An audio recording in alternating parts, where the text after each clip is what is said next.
Shalom Rabotai, nous continuons donc notre série sur le Tikkun Hamidot pour l'amélioration des qualités morales et de la personnalité.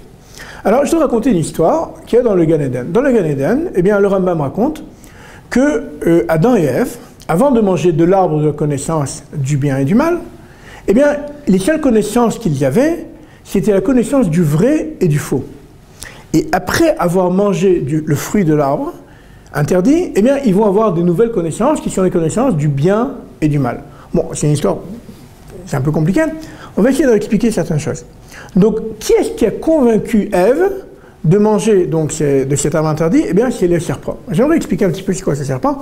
Le serpent, donc, c'est une voix, puisque c'est une partie de l'homme, en fait, une partie plus basse de l'homme, et qui va parler avec l'homme, qui va convaincre l'homme, la femme, et puis l'homme, de manger de ce fruit interdit. Donc, le Nachash lui-même, le serpent, il appartient à ce monde du bien et du mal.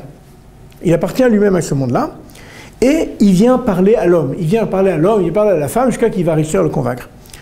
Et ce Nachash, il est appelé, dans le Mekoubalim, les kabbalistes nous disent que ce Nachash, cette voix intérieure qu'il y avait dans l'homme et dans la femme, eh bien, il continue à exister.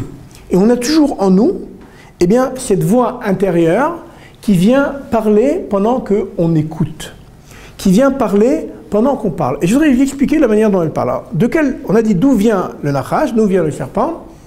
Eh bien, le serpent vient du monde du bien et du mal. Donc, il ne vient pas du monde de la vérité, il ne vient pas du monde de la réalité, mais il vient d'un autre monde, un monde du jugement. C'est bien, c'est mal, c'est beau, c'est pas bien, non, c'est vrai, non, ça me plaît, ça me plaît pas. Donc, ce monde du jugement, il vient accompagner le dialogue de l'homme et il est tout le temps là. On est tout le temps dans cette voix. D'ailleurs, vous savez, quand on écoute quelqu'un, malheureusement, et quand on l'écoute pas bien, au lieu de l'écouter, eh bien, on écoute le Nachash en nous, on écoute ce serpent. C'est-à-dire qu'on écoute ce qu'on a à dire, nos jugements sur cette personne. C'est pour ça qu'on ne sait pas écouter. Au lieu d'écouter la personne, et vous savez, les gens, ce qu'ils ont le plus besoin sur Terre, eh bien, c'est d'être écoutés. Parce que quand ils sont écoutés, c'est là qu'ils existent. Quand ils ne sont pas écoutés, eh bien, ils ont l'impression de ne pas exister. Et quand nous on écoute, eh bien, on écoute mal. Au lieu d'écouter, eh bien, on écoute avec ce Nachash. Ce Nachash qui vient nous dire ce qu'il pense sur ce qu'on est en train de dire. Au lieu d'écouter la personne, ce qu'elle est en train de dire, ok, je vois ce que tu dis, je comprends, oui, je vois que tu dis ça.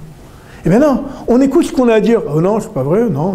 Ou alors pire, on lui dit, oh non, moi je ne pas comme ça, moi ça m'arrive autrement, ah moi ça me rappelle quelque chose, mais c'est pas ce qu'il veut.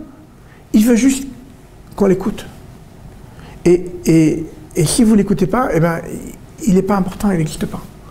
Et la seule chose que vous écoutez, c'est vous-même. C'est votre Nachash, c'est votre écoute intérieure, c'est votre jugement sur ce qu'il est en train de dire. Et c'est tout sauf de l'écoute rabotaille. Si vous l'écoutez quelqu'un, eh bien c'est comme ça que vous le rendez grand. Et si vous voulez, je vais dire pire que ça, quelque chose d'encore plus fort que ça. Si vous cherchez dans le corps l'organe de la générosité, eh bien il ne se trouve pas dans le cœur, il se trouve dans l'oreille. La manière dont vous écoutez quelqu'un, eh bien c'est votre générosité avec lui. Si vous l'écoutez d'une manière grande, eh bien vous le rendez grand. Si vous l'écoutez d'une manière petite, eh bien vous le rendez petit. Et vous verrez vous-même que vous ne supportez pas d'être avec des gens qui vous trouvent petit. Et quand vous êtes avec des gens qui vous trouvent grand, eh bien vous devenez grand. Parce qu'on est tous le produit de l'écoute des gens avec nous. Et avec cette générosité rabotaille de l'écoute, quand vous renonciez au Nachash en vous, quand vous renonciez à vos jugements sur la personne qui est en train de parler, et vous êtes juste en train de l'écouter, et après vous pouvez lui dire ce que vous pensez si elle le demande. Mais vous y avez juste écouté, et vous avez réussi à mettre en sourdine ce Nachash, ce serpent.